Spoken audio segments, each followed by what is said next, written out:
নমস্কার, আপনারা দেখছেন এখন দাসপুর বার্তা স্টুডেন্টস উইক সেলিব্রেশন বিদ্যাসাগর স্মৃতি মন্দির দর্শন ও সশ্রদ্ধ প্রণাম নিবেদনে সামিল হলো মহারাজপুর উচ্চ বিদ্যালয়ের ছাত্রছাত্রীগণ।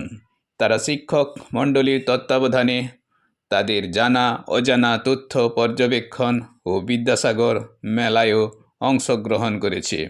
এই সাথে বিদ্যালয়ের প্রধান শিক্ষক সুভাষচন্দ্র দত্ত এবং দিশা ওয়েলফেয়ার সোসাইটি ও দিল্লি শক্তি বাহিনী ও কোশি লোকমঞ্চের পক্ষ থেকে এই প্রতিবেদকদ্বয় ও তাদের স্কুল ছুট বাল্যবিবাহ প্রতিরোধী চেতনায় সবার উচ্চ শিক্ষার্জনে উৎসাহিত করেছেন। বীরসিংহ থেকে রিপোর্টে শ্যামসুন্দর দোলই, সাথে শ্রীকান্ত কদম। Like and follow with subscribe এখন দাসপুর বার্তা। এই দাসপুর বার্তায় যুক্ত হন, আলোর পথে এগিয়ে চলুন। বাল্যবিবাহ দোষে ঈশ্বরচন্দ্র বিদ্যাসাগর সর্বশুভঙ্করী পত্রিকা এটা ভালো করে উল্লেখ করেছিলেন। কারণ বাল্যকালটা শিক্ষা অর্জনের সময়, স্বাস্থ্য গঠনের সময়। তো এই সময় যাতে তারা উচ্চ শিক্ষা লাভ করতে পারে এবং শিশু শ্রম থেকেও রক্ষা পায়, সমাজ যাতে মজবুত হিসাবে গড়ে ওঠে আমাদের দেশ, তাহলে আরও সমাজ সভ্যতায় অগ্রসর হবে।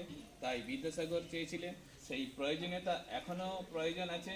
সেই জন্য সবাইকে সতর্ক হতে হবে যাতে বাল্যবিবাহ না ঘটে। আমরা বাল্যবিবাহ মুক্ত মজবুত দেশ গঠনে প্রয়াসী হব। মহাশয় সমাজের জন্য সারা জীবন কাজ করে গেছেন। তার মধ্যে অন্যতম তার কাজ হলো বিধবা বিবাহ প্রচলন এবং বাল্য বিবাহ রোধ।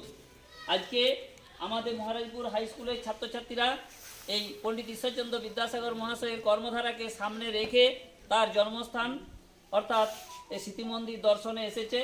এই বিদ্যাসাগর মেলা চলছে। আমাদের স্নেহের ছাত্রছাত্রীরা সবাই এ বিষয়ে সজাগ। তারা সবাই জানে যে 18 বছরের নিচে তারা কখনোই নিজেরা বিবাহ করবে না, অপরকে বিবাহ দিতে দেবে না। পণ্ডিত ঈশ্বরচন্দ্র বিদ্যাসাগর মহাশয়ের এই কর্মধারাকে আমরা বাস্তবে রূপ দেওয়ার প্রচেষ্টা চালিয়ে যাচ্ছি। আমাদের সকলেরই এ বিষয়ে সামিল হতে হবে এবং আমরা সমাজকে অবক্ষয়ের হাত থেকে রক্ষা করতে গেলে বাল্যবিবাহ রোধ একান্ত প্রয়োজন। কারণ বাল্যবিবাহ রোধের সাথে সাথে স্কুল ছুট দূরীকরণ হবে, শিক্ষা সম্প্রসারণ ঘটবে এবং বিশেষ করে মেয়েদের শারীরিক, মানসিক ও পাক্ষবিক গুণাবলীর বিকাশ ঘটবে। কারণ ঈশ্বরচন্দ্র বিদ্যাসাগর মহাশয় অনুধাবন করেছিলেন যে নারী শক্তি সমাজে খুবই মূল্যবান, নারী শক্তির বিকাশ দরকার। তাই মেয়েদের এ বিষয়ে অত্যন্ত সবাইকেই বলবো সজাগ থাকতে হবে। পণ্ডিত ঈশ্বরচন্দ্র বিদ্যাসাগর আমাদের সব সময় স্মরণে থাকবে। জয় বিদ্যাসাগর।